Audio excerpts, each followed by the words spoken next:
హృదయము అన్నిటికంటే మోసకరమైనది. This can never go wrong.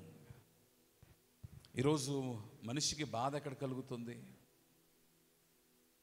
నీ జీవితంలో, నా జీవితంలో మనకు బాధ ఎక్కడ కలుగుచున్నది? నేను చెప్పమంటారా? నీ జీవితంలో బాధ కలగడానికి కారణం నన్ను చెప్పమంటారా? నేను చెప్తాను, వినండి. ఎవరినైతే నీవు ఎక్కువగా ప్రేమిస్తూ ఉన్నావో వారే నిన్ను ఎక్కువగా బాధిస్తూ ఉన్నారు. ఎవరినైతే నీవు అమితముగా ప్రేమించావో, ఆ ప్రేమలో నుండి నీకున్నదంతా కూడా పంచావో వారే నీకు వ్యతిరేకులై నీకు బాధను మిగులుస్తూ ఉన్నారు. ఎవరినైతే నీవు ఎక్కువగా నమ్మావో వారే నిన్ను మోసము చేసి నిన్ను బాధ పెడుతూ ఉన్నారు. నిజమంటారా కాదంటారా? తల్లడిల్లిపోతుంది మానవ హృదయం. ఎందుకో చెప్పమంటావా?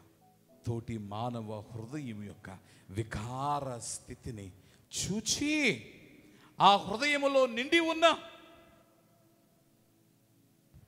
ఆ దుర్మార్గతను అనుభవించి మానవుడు తల్లడిల్లిపోచున్నాడు. మానవ హృదయం నలిగిపోతూ ఉంది. మానవ హృదయం విసిగిపోయి ఉన్నది. అందుకని దేవుని ఒక వాక్యం గద్దిస్తూ ఉంది. ఎలా ఉంది మానవ హృదయం? ఏమై ఉంది మానవ హృదయం? హృదయము అన్నిటికంటే మోసకరమైనది. అది ఘోరమైన వ్యాధి కలది. అది ఘోరమైన వ్యాధి కలది. దాన్ని గ్రహింపగలవాడెవడు?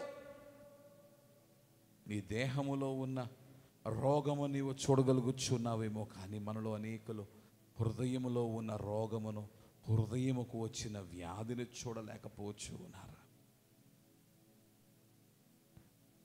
నీ దేహానికి కలిగిన వ్యాధిని కొన్నిసార్లు నీవు పసిగట్టలేనప్పుడు వైద్యులైన వారు పసిగడతారు.